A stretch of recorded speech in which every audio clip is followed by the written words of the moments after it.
Bien, es viernes y es momento de hablar de temas que tienen que ver, en este caso, con la actualidad. Comienza la tertulia de los viernes y antes de presentar a las personas que nos acompañan, toca conocer los temas de los que vamos a hablar. Vean. La Agencia Espacial se escapa de Teruel. Sánchez pincha la burbuja espacial. Monumental enfado en Aragón por lo que se considera una tomadura de pelo. Sánchez pone unas condiciones imposibles para que Teruel acoja la nueva agencia. ¿Cómo explicar ahora Lambán lo ocurrido? ¿Teruel existe? ¿Seguirá apoyando a Sánchez? Los diputados se protegen contra la inflación y se suben un 3,5% el sueldo. Los funcionarios pactan con Sánchez un aumento del 9% en 3 años. Las pensiones se revalorizan un 30% en 10 años. ¿Y qué pasa con los jóvenes? Sus sueldos caen un 12%. ¿Dónde queda la llamada solidaridad intergeneracional?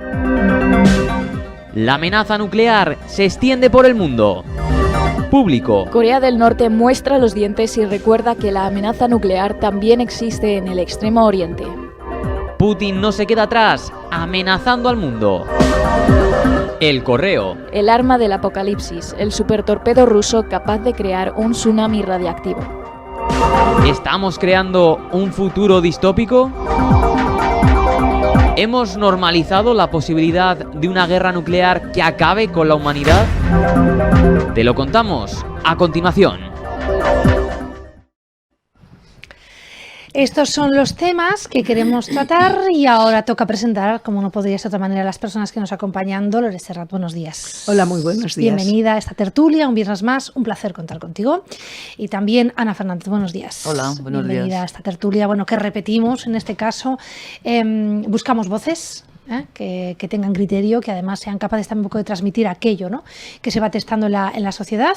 Y vamos a comenzar, como les decimos, con este tema. Van a escuchar a continuación el siguiente audio, van a ver el siguiente vídeo. La Agencia Espacial, que es noticia, sobre todo en Aragón. Por una vez, los políticos aragoneses miraban a lo lejos pensando en Teruel. Eldiario.es. Teruel quiere existir también en los mapas estelares y se postula como sede de la Agencia Espacial Española. La descentralización de sedes anunciada por Sánchez parecía aupar a Teruel, pero todo quedó en un espejismo. Lacomarca.net. Decepción en Teruel con los requisitos exigidos para la sede de la Agencia Espacial. La respuesta no se ha hecho esperar. Diario de Teruel. El PAR denuncia que el gobierno de España quiere llevar la Agencia Espacial a una ciudad grande. El presidente de Aragón afirma que los criterios para elegir la Agencia Espacial van en contra de la descentralización. Guitarte escandalizado ante los criterios para ubicar la Agencia Espacial Española. ¿Ha engañado Sánchez a los turolenses? ¿Cómo reaccionará Lambán? ¿Realmente estuvo alguna vez encima de la mesa la candidatura de Teruel?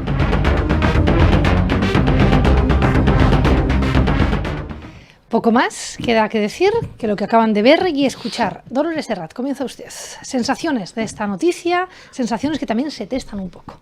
Pues yo creo que se puede definir en 2 palabras. En primer lugar, decepción y después enfado por lo que se puede considerar un engaño. La verdad es que cuando se empezó a hablar del tema de la descentralización y del poder llevar organismos, instituciones en la zona de la España vaciada, pues se generaron una serie de expectativas y esperanzas, y la verdad es que la Agencia Espacial apuntaba bien hacia Teruel, uniéndola pues al proyecto de Galáctica y tal, y eso hizo generar expectativas porque se confiaba en lo que se decía de lo que serían criterios que permitieran esa redistribución, ¿no?, de las instituciones por el territorio. Por lo tanto, no me extraña que primero nos hayamos sentido decepcionados, y esa ha sido una respuesta unánime en Aragón. Yo no creo creo que no solo de los partidos políticos, no solo del Gobierno de Aragón, sino también de toda la sociedad aragonesa. Y por otra parte, pues ese sentimiento de que nos han engañado, que quizá no nos debería de sorprender, porque tampoco es la primera vez que nos engañan, y además, concretamente con este Gobierno, nos hemos llevado ya bastantes decepciones y bastantes desengaños. Pero la realidad es la que es, y parece que todo apunta a que están pensando en otros sitios y con otras características, porque claro, cuando te están poniendo como requisitos pues el hecho de tener AVE, de tener unas infraestructuras, de tener un aeropuerto internacional a poca distancia, pues lo están poniendo muy difícil, no solo a Teruel, sino a otras ciudades que podían aspirar a candidatas cumpliendo también esos mismos requisitos. Y por ponerles un ejemplo, en Andalucía compiten dos ciudades, Huelva y Sevilla, y la verdad es que Huelva también se ha quedado colgada de la brocha. Por lo tanto, yo creo que a partir de aquí lo que hay que hacer es seguir insistiendo y seguir reivindicando lo que por lo menos tenemos derecho a poder optar. Y aquí quería aprovechar por algo que pasó ayer en las Cortes de Aragón, en una votación que hubo de una proposición no de ley en relación al apoyo a la candidatura de Teruel, en el que se presentó una modificación para incluir el rechazo a los criterios, y hubo un partido político, concretamente Podemos, que no la votó. Dejamos ahí esa reivindicación, señora Fernández. Bueno, pues evidentemente hay decepción porque se confiaba en que Teruel podría acudir a esta candidatura, pero yo no estoy de acuerdo con que no se descentralice. Evidentemente es la primera vez que un gobierno de España, cuando se crea un organismo nuevo, lo saca fuera de Madrid. Todos los ministerios están en Madrid, todas las agencias están en Madrid, está todo en Madrid. Eso es centralizar Madrid. Todo lo que salga fuera de Madrid es descentralizar. Que Teruel no cumple con los requisitos que marca el Boletín Oficial del Estado, pues evidentemente es una faena para la ilusión que se había puesto desde Aragón en poder acceder a esa agencia. Pero yo creo que en el futuro, igual, en este caso todavía se puede luchar y modificar esa situación, pero que quizá otros organismos que se van a poner en marcha sí que puedan venir a cualquier punto de Aragón. Por cierto, leí ayer en algún sitio que hay otra localidad de Aragón que también quizá podría optar a esta agencia, que es Calatayud, que sí que cumple los requisitos, ¿no?, del AVE y del aeropuerto. Pero evidentemente los teruelenses eran los que estaban ilusionados con esa... Vamos a dar paso. Terminaba ya la exposición, señor Fernández. Vamos a dar paso a la presidenta de CEPIME en Aragón, la señora María Jesús Lorente. Está con nosotros vía telefónica. Buenos días, María Jesús Lorente. Buenos días, Nuria. Vía telefónica también la vemos en pantalla. Bueno, bienvenida. Está usted también aquí en esta tertulia, junto con Dolores Serrat y con Ana Fernández. Aluvión de críticas. ¿Hasta dónde llega esto que incluso CEPIME y COE lanzan un comunicado conjunto, señora Lorente? Bueno, lo que pensamos, decía Dolores, decepción, enfado, y yo además añadiría sentirnos ninguneados. Yo creo que eso es lo peor. Como ciudadanos y como empresarios, poner tanto esfuerzo, habernos hecho tantas ilusiones y pensar que además en principio cumplíamos esos ítems que estaban propuestos, ¿no? Teruel tiene un cielo como no tiene el resto de España. Tenemos un aeropuerto que es el primer aeropuerto en su categoría en Europa. Y además, bueno, pues tenemos Galáctica.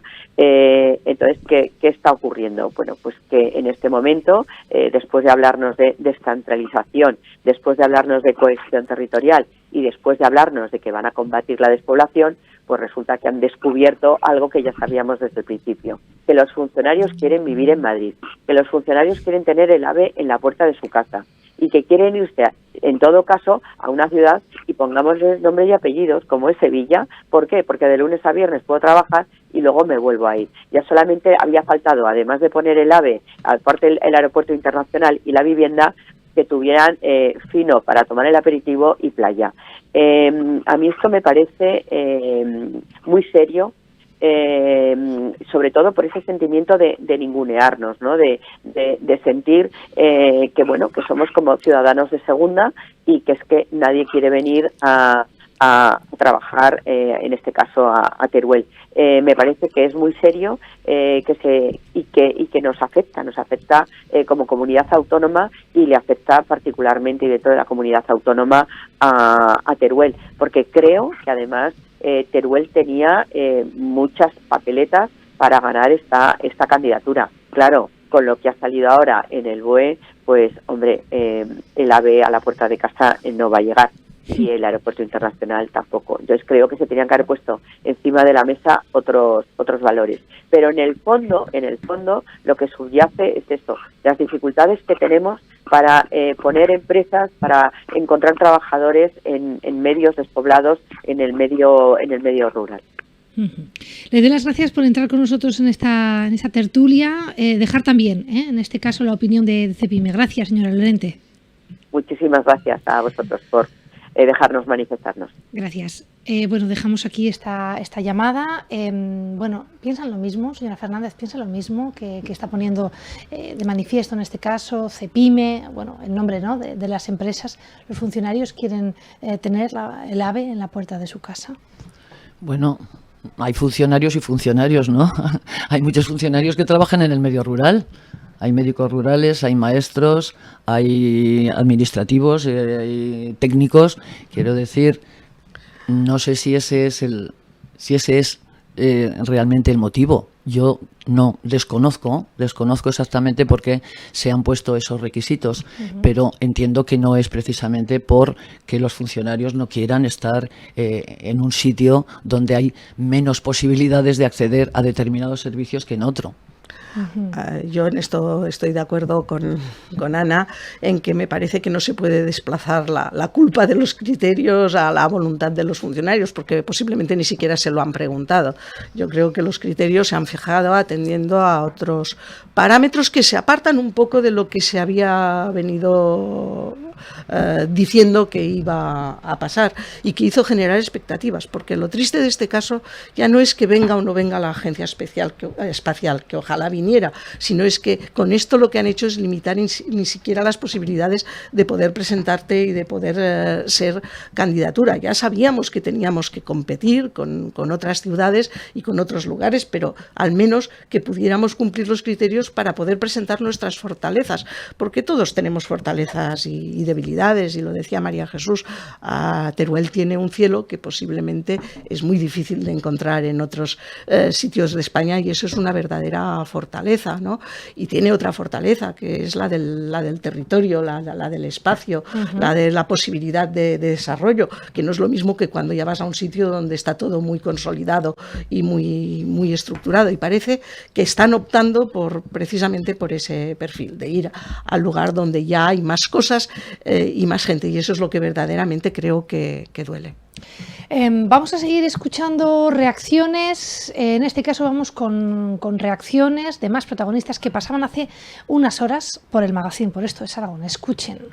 Pues con estupor, incredulidad y bueno, y una sensación de que se estaba incumpliendo precisamente la ley de la ciencia, en la que habíamos hecho esfuerzos nosotros constantes durante toda su tramitación para incluir aspectos que orientasen la ubicación de la sede hacia el combate, o sea, hacia el objetivo, en la cohesión territorial y en la lucha contra la despoblación, que esos aspectos figuran en la propia ley de la ciencia, y veíamos, bueno, como aquí ahora pues se superponían unas condiciones absolutamente anómalas, contrarias a los principios lógicos, dicen, el sentido común, para que realmente si se quiere que haya competencia o que haya concurrencia, porque a un territorio como el nuestro, que se le ha negado constantemente e históricamente la ejecución de infraestructuras, ahora lo que no se le puede es pedir que tenga determinadas infraestructuras como AVE o como conexiones de aeropuertos internacionales, cuando realmente ha sido el propio Estado el que no se las ha construido. Escuchaban declaraciones del diputado Tomás Guitarte, por Teruel existe, donde después terminaba diciendo, ¿no?, lo que tiene que hacer Lambar es ponerse a trabajar. Ahora bien, vamos a escuchar un audio más, en este caso es de la consejera de Ciencia y Universidad, y si les parece, en clave política analizamos también lo que significa esto. Escuchen, Maru Díaz. Cuando lo hemos directamente publicado en el BOE, estos criterios que para nada vertebran el territorio, ni apuestan por la despoblación, ni buscan ese reequilibrio territorial, y que más bien son, bueno, pues criterios hechos a la medida y a la carta de una de las las candidaturas. La verdad que ayer fue una decepción enorme, creo que no solamente la viví yo, creo que todos los turolenses, y me atrevería a decir que todos los aragoneses, y ahora pues a intentar trabajar para compensar estas condiciones. Bueno, decía la consejera de Ciencia, quien ha impulsado esta candidatura, evidentemente con todos los grupos de cuatripartito, pero bueno, nacía, ¿no?, de este Departamento de Ciencia, contaba, ¿no?, que no escondía su decepción, pero que se tenían que poner a trabajar, que no estaba todo perdido. Ahora bien, en clave política, yo quiero analizar también qué significa esto. Quiero preguntarles también a ustedes, ¿no? Se está viendo aquí la posición común de un gobierno. Debería también la oposición, en este caso, de desmarcarse y pedirle, bueno, pues en este caso al gobierno de Aragón que plante cara ante su jefe, ¿no?, el gobierno de España, el señor Sánchez. Señora Fernández, ¿cómo hay que actuar? ¿Cómo lo ven ustedes? Sí, pues hay unanimidad, por lo tanto yo creo que hay que seguir insistiendo, lógicamente, y hablar con el gobierno de España. Hablar con el gobierno de España y con la ministra, en este caso. Todo se enfoca en Sánchez, pero claro, es que hay una ministra, ¿no?, de Ciencia, que es la que resuelve estas cuestiones. Y intentar negociar si es que se puede hacer algo. Yo no lo sé si se podrá hacer algo. Y lógicamente estoy de acuerdo con que es una faena para este territorio, y se ve clarísimo porque todos los agentes políticos y sociales están de acuerdo en que no es justo que Teruel no pueda acceder a esta candidatura. ¿Dónde queda Lambán en todo esto? Bueno, pues Lambán ya se ha manifestado, ¿no? Ha dicho que está en contra. Lambán está en contra, y entiendo que como presidente del Gobierno de Aragón hará las gestiones necesarias para intentar cambiarlo. Señora Serrat.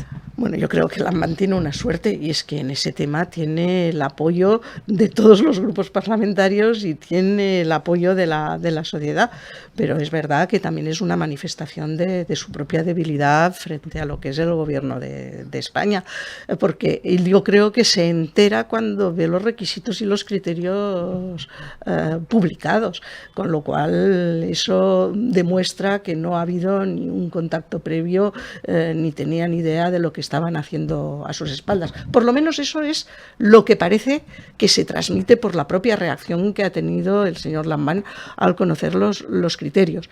Y que se tiene que poner a trabajar, yo no dudo de lo que está haciendo, pero lo que le pasa, como le ha pasado muchas veces, que se encuentra entre la espada y la pared, entre lo que es su deseo y la defensa de Aragón y lo que es la fidelidad a un partido. ¿Qué pasaría si el Partido Popular, en vez de apoyar en este caso, bueno, pues marcarse una línea, una diferencia, hiciese oposición? Hombre, que se lo pondríamos muy fácil, porque entonces la culpa sería del Partido Popular. Al final, aquí todo se desplaza en términos de culpabilidad, y tenemos un gobierno que es muy hábil en que sus debilidades sea siempre por culpa de otros. Eso del desplazamiento de la culpa y no asumir las propias responsabilidades es muy típico de quien está gobernando en estos momentos. Y hay veces que para poder llegar a consensos y para poder llegar a acuerdos hay que poner los pasos y los mimbres los tiene quien tiene la sartén por el mango, que suele ser el gobierno. Aragón es tierra de pactos, lo hemos contado muchas veces, ¿no? Pues veremos a ver qué ocurre con esto. Bueno, vamos a dejar aquí el tema de la Agencia Espacial. Como ven, reacciones. Hemos emitido una parte, ¿no?, una pequeña muestra para que también ustedes y los telespectadores sean un poco conscientes de lo que ocurre también, ¿no?, en los programas radiofónicos. Nos vamos a otro tema. Vean, escuchen. Los diputados se protegen contra la inflación y se suben un 3,5% el sueldo en medio de la crisis. El Mundo. El Congreso aprueba subir el sueldo de los diputados un 3,5% con el voto en contra de PP y Vox. Los funcionarios pactan con Sánchez un aumento del 9,5% en 3 años. ABC. Hacienda fija una subida de sueldo de los funcionarios del 9,5% en 3 años. Las pensiones se revalorizan un 30% en 10 años. 20 minutos. El gobierno sube las pensiones casi un 30% en 10 años, mientras los sueldos de los jóvenes caen al 12%. ¿Dónde queda la llamada solidaridad intergeneracional? ¿Nos extrañamos de que los más preparados tengan que emigrar? ¿Pueden las empresas privadas llegar a pactos de rentas similares al sector público? ¿Se está creando una sociedad dual? Lo analizamos con nuestros invitados. Bueno, la verdad es que el vídeo no tiene desperdicio. Se está creando una sociedad dual. ¿Por qué decimos esto? Bueno, muchas veces venimos comentando, ¿no? A través también de datos macro y microeconómicos, las dos, ¿no? Las dos partes, la que tiene, bueno, pues las entidades públicas, la forma de gestionar, de liderar, de implantar las políticas, de llevarlas también a cabo, y la empresarial, que normalmente suele llevar como dos ritmos, ¿no? Esto suele ser así. Eso no significa ni que sea mejor ni peor. Por eso hablamos de sociedad dual. Ahora bien, a mí sí que me gustaría, ¿no? Conocer un poquito las primeras sensaciones que tienen ustedes de estos presupuestos generales que llegan en tiempo y forma, en principio, pero que lleva cuestiones como estas. Se congela el presupuesto de la Casa del Rey, pero se sube un 3,5, un 4, el sueldo de, bueno, pues en este caso, diputados y senadores, aunque voten otros en contra, da igual. Todos suben, claro, evidentemente. Señora Serrat, comienza usted en este caso. Vamos a ver, el que los presupuestos se hayan presentado en tiempo y forma no debería de ser noticia, debería de ser lo normal. Lo que ya llama un poco más la atención es que se presentan, pero con una cierta división dentro de lo que es el propio gobierno, de los grupos que sustentan el gobierno y que han concedido o han cedido en que se pudieran presentar, pero se reservan la posibilidad, ¿no?, de hacer enmiendas y de bloquearlos en las fases siguientes. Y un poco el motivo por el que dieron el visto bueno para que se pudieran presentar era a cambio de también que el Partido Socialista aprobara el trámite parlamentario de la ley trans. Por lo tanto, hay ahí una especie de contubernio. En segundo lugar, y entrando en el tema del contenido, lo primero que llama la atención es que estemos en unos presupuestos expansivos, en unos presupuestos que suben cuando la realidad nos demuestra que estamos en una etapa de contracción económica y donde estamos asumiendo una deuda muy alta. Y ya dentro de esto, pues llama la atención y mucho esta subida de los sueldos que se pactan, no solo para los diputados. Yo estoy totalmente de acuerdo en que hay que dignificar el sueldo y el de los políticos, hay que dignificar la política, pero también hay que hacerlo en momentos oportunos. Pero si grave parece que se suba un 3,5% el de los diputados, más grave parece que se suba un 4% el gobierno. Y eso lo intentamos enmascarar con ese pacto de subida de los funcionarios de un 9% en 3 años, que en realidad es una subida del 3% anual por debajo de lo que se suben los diputados y lo que se sube el gobierno. Y si además eso lo tenemos que trasladar a lo que es la calle y la posibilidad de lo que pueden ser las subidas de los trabajadores, pues nos quedamos muy lejos de la realidad, porque va a ser muy difícil que a través de los convenios colectivos se puedan pactar subidas lineales de un 3% anual. Señora Fernández. Bueno, yo creo que aquí el foco hay que ponerlo en las grandes cifras. No se puede poner en si los funcionarios se suben o los parlamentarios se suben. Eso es un detalle de unas cifras impresionantes con un gasto social, en este caso, que yo creo que no lo ha habido en la historia, sube un 10% el gasto social, y eso beneficia a la mayoría de la población, a todos los habitantes de este país, porque se suben las pensiones conforme al IPC, obligado está el gobierno a hacerlo, porque hay una ley que lo exige. Se sube la partida de sanidad fundamentalmente para fortalecer la atención primaria, que está bastante desatendida en los últimos tiempos y sobre todo a raíz de la pandemia. La salud mental o la salud bucodental, por ejemplo, ahí es donde están las cifras donde se incrementa el presupuesto dedicado a la sanidad. Se sube el presupuesto de educación y se suben otra serie de gastos importantes. Bueno, me he dejado el de los funcionarios, pero ya se ha mencionado también, que son los que pactan con su empresa, que es el gobierno, quiero decir. Hay otra serie de cuestiones que tienen que ver con la inversión, y eso va por otro lado, pero en cuanto al gasto social, se me había olvidado la dependencia. El atender a las personas dependientes ha subido la cifra más de un 100% de los últimos tiempos. Está habiendo ya gente esperando durante demasiados meses y creo que es muy importante atenderlos. Por lo tanto, y en definitiva, yo creo que a los aragoneses en su conjunto, con la población tan envejecida que tenemos 300.000 personas jubiladas, pensionistas, alrededor de 100.000 hay funcionarios y hay un número importante también de desempleados que también van a ver subir su prestación por desempleo en estas cifras presupuestarias. Estamos hablando de más de la mitad de la población en cuanto a estas partidas, sin contar, como digo, la sanidad, que es para todos, o la educación, que es para todos. ¿Qué les parece el impuesto solidario, el impuesto de solidaridad? 23.000 españoles que tengan más de 3 millones en sus cuentas, que tengan que aportar además este impuesto en las arcas. Señor Serrat. Vamos a ver, yo creo que esto es un poco un discurso de demagogia, ¿no? El de quito a los ricos para dárselo a los pobres. Esto se aleja bastante de lo que es la realidad y está demostrado que, primero, es un impuesto que no existe en ningún otro país de Europa y, en segundo lugar, está demostrado que esto lo que suele favorecer es la fuga de capitales y la caída de la inversión. Por lo tanto, además, económicamente y en lo que es a nivel de ingresos, significa muy poco. Y volviendo al tema de los presupuestos, si se quiere plantear que los problemas del presupuesto y los problemas para subsanar todo ese incremento presupuestario que se ha marcado va a ser a través de lo que puedan aportar las grandes fortunas, lo que puedan aportar ese impuesto de patrimonio, listos vamos.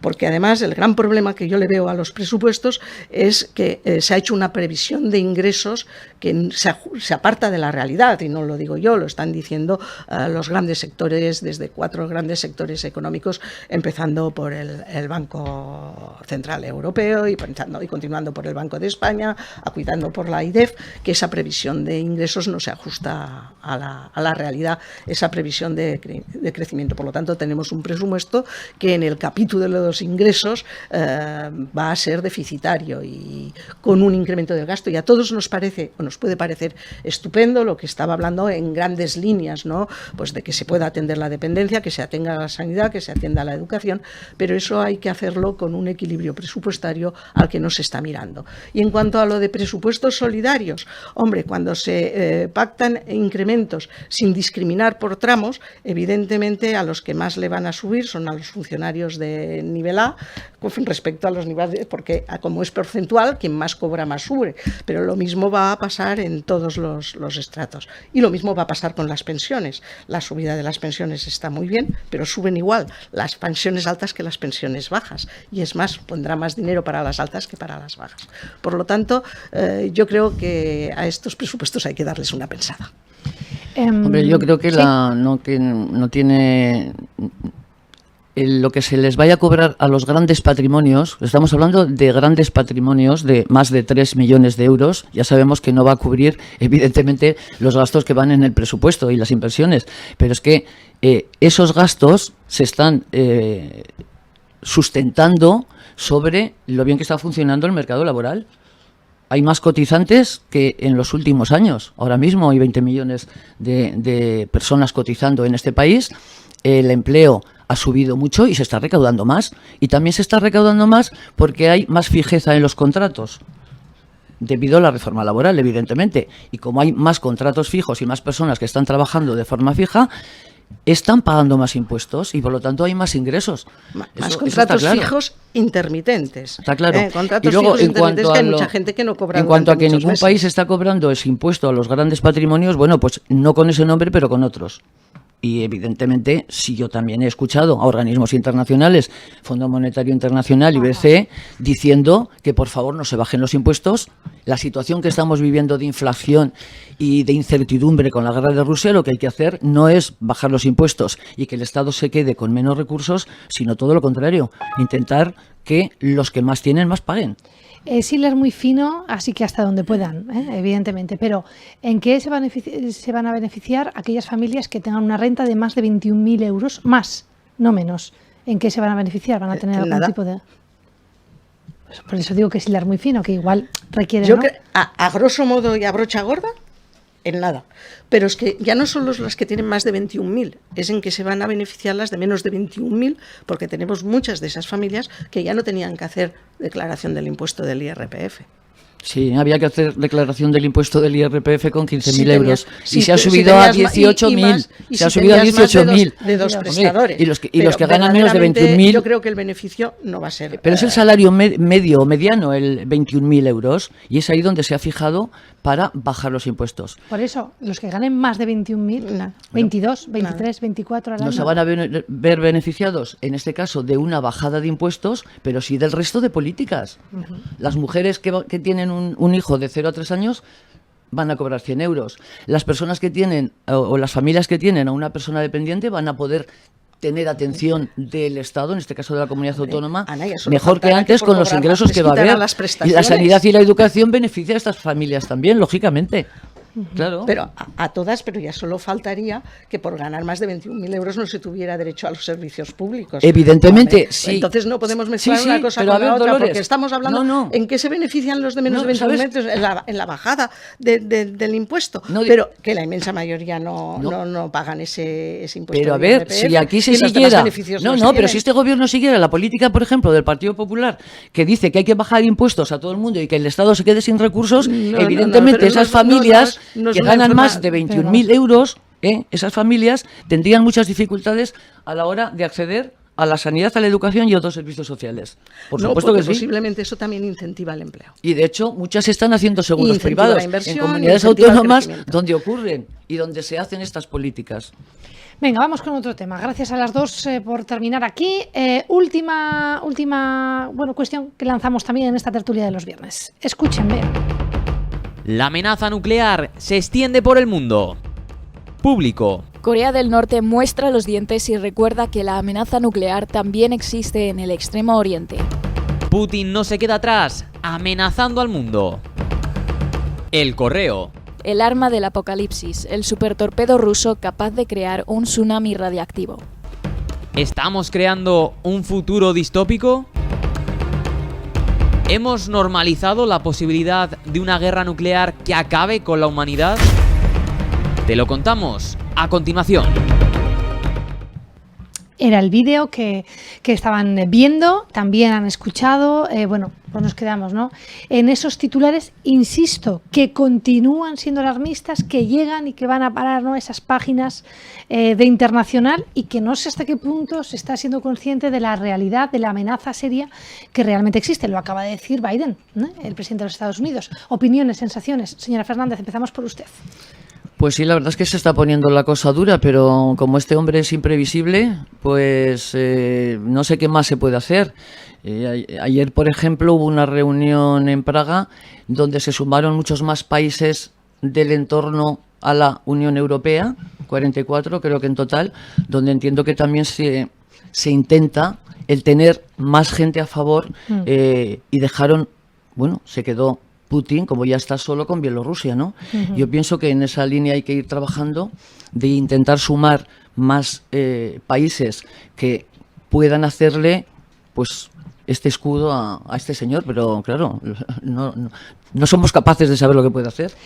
44 líderes europeos, como bien cuenta la señora Fernández, en la comunidad política europea, para hallar soluciones en las profundas divisiones, no solo de la guerra, sino también a lo mejor de migración o de seguridad. Señora Serrat. Bueno, yo en este tema quiero seguir manteniendo la esperanza y el pensamiento de que la unión hace la fuerza, y el hecho de que numerosos países se estén posicionando en contra de esa utilización de las armas nucleares y el riesgo que esto podría conllevar y el riesgo de una tercera guerra mundial, pues creo que nos da más fuerza y nos sigue dando esperanza. Pero es verdad que en estos momentos el futuro es impredecible cuando las armas nucleares están en manos de personas que han demostrado pocos escrúpulos y mirar o primar sus intereses por encima de los demás. Pero también en eso hay algo que hay que tener en cuenta, y es que la política del miedo, es decir, el sembrar miedo, es un arma estratégica para la manipulación de las personas, y por lo tanto ahí es donde sí que reside un peligro real, ¿no? Con ese debate ir generando el miedo para poder ir también sumando voluntades, no por convicción sino por temor. Por lo tanto, yo tengo confianza, ¿no?, en los líderes internacionales sensatos, los que se reunieron en Praga el otro día, en lo que se puede hacer desde Estados Unidos y en esa unión de países en contra del uso de las armas nucleares. Pero soy incapaz de predecir lo que puede pasar en el futuro, más allá de mantener la esperanza. Sobre todo, dejamos aquí esta reflexión, ¿no?, para terminar la tertulia. Igual menos eso es lo que nosotros hemos pretendido, ¿no?, con este conflicto ruso, que parece que ya la guerra no se recuerda ni se está viviendo de la misma manera y continúa, los líderes se siguen reuniendo, sigue habiendo ese peligro, ¿no? Entonces, bueno, pues ahora mismo, ¿no?, parece que Putin ya no está tan fuerte, ya no se habla igual, ¿no?, en este caso de la evolución de la guerra. Ucrania está respondiendo de otra manera. Bueno, pues lo vamos a dejar aquí. Yo les doy las gracias a las dos por estar con nosotros en esta tertulia de los viernes y sobre todo por aportar también opiniones, ideas que están en la calle. Gracias. Gracias. Han sido los temas que hemos tratado en esta tertulia de los viernes con Ana Fernández, con Dolores Serrat. Hablaremos de más temas, sin duda, de más noticias en sucesivas tertulias.